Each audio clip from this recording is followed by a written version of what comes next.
Hey guys, let's talk cricket. Welcome to Frankly Frank, myself, and we're gonna talk cricket now. We talking Turkey on cricket, okay? Because we don't do the politically correct PC bullshit. We just say it as they are. You know, I hate these boring commentators, these fucking assholes, saying nothing with a million words. No, who's gonna win the cricket championship in England? Well, let me just start by saying Kosi Sikalele Africa, Fred, we for you, South Africa, so obviously it's going to be South Africa, right?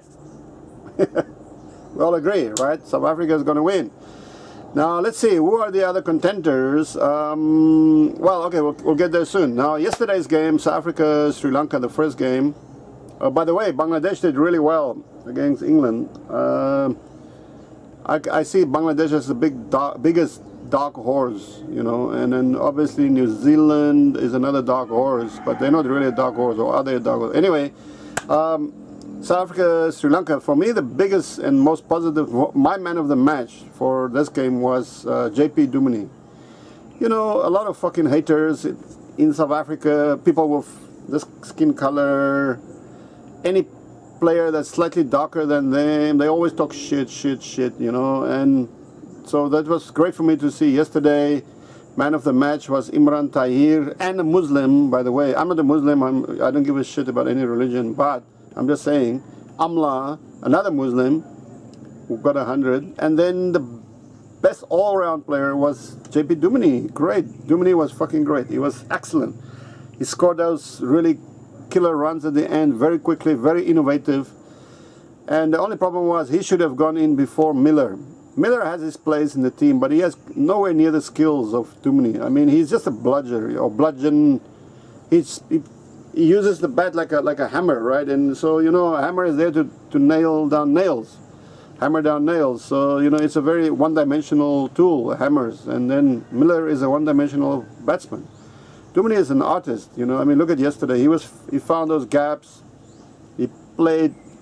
He blunted the Sri Lankan attack, which, by the way, was fucking excellent. I mean, Sri Lanka, yeah, had a great attack. And Alan Donald from my home there in the Free State. Hey, Alan, lekker man, lekker daar in Sri Lanka. Mooi gedaan, goed gedaan. Maar moet jullie ons niet te veel fucking wees nie, okay? Anyway, let's get back to the topic. So Alan did really well. He's doing very well in Sri Lanka. Sri Lankan bowling attack improved a lot. And the fielding. I was very surprised with Sri Lankan fielding. My God. Is Alan also training them a little bit in the fielding there? Alan, what are you doing there, man? You should fucking make sure they pay you over time. But the biggest weakness for Sri Lanka is the batting, you know, which is really weird because Sri Lanka for a long time had really good batsmen, right? They're really great batters, you know. My favorite, there are many of them, you know, and De Silva, who can remember De Silva, great, really gorgeous batsman, and so on, many others. But the point is that the batting is fucking brittle, you know. There is no discipline in the batting. No application, technique is very suspect, mindset, all brittle. I mean, you guys need the South African batting coach, you know. The bowling is looking good already, the fielding is much better. Get somebody like Ray Jennings. I recommend Jennings for Sri Lanka. He will fucking whip you guys into, you know, into concentration, discipline, and that shit. Then, I mean, that game was Sri Lanka's for the taking, you know, and until Tahir came in. And I mean, I can't understand how Sri Lanka can crumble. Each time they see Imran Tahir, they just fucking crumble. And Tahir instigated 2 runouts. So in reality, he had 6 wickets. One guy took 6 Sri Lankan wickets, yeah? So and that's how great he was. And Amla scored 100 for South Africa. So, and then Duminy, of course. Duminy bowled pretty solid. Good in the fielding as usual. Duminy is a great fielder, great all-round player. He can chip in with a few overs at a reasonable cost. Very good fielder, excellent. And then, you know, he's very innovative as a batsman. I don't agree that he should play even in a test team. In a test team, 5 days, definitely not number 4. I mean, there's no fucking ways. AB de Villiers is number 4, for the 5-day team. Duminy is also not a 5-day batsman. If he has to play in a 5-day team, he has to be down at 7. After the cock can be at 6, then Duminy at 7.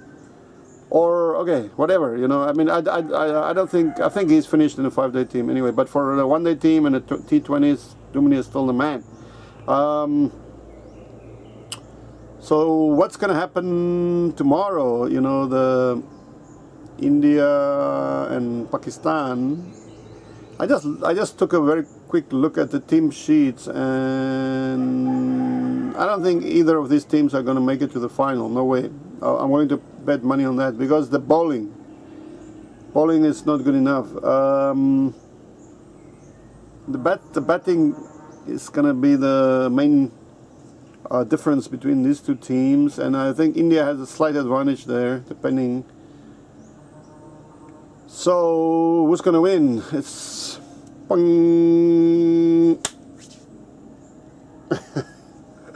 toss of the coin. We don't know. Maybe the weather. It's England, so maybe the weather. So my early predictions for the semi-finals, gonna obviously South Africa semis. Okay, South Africa, probably England because it's their home ground. They should, and they seem to have a reasonable team. I don't know how many South Africans this year in the England team. Usually they have a whole half the team.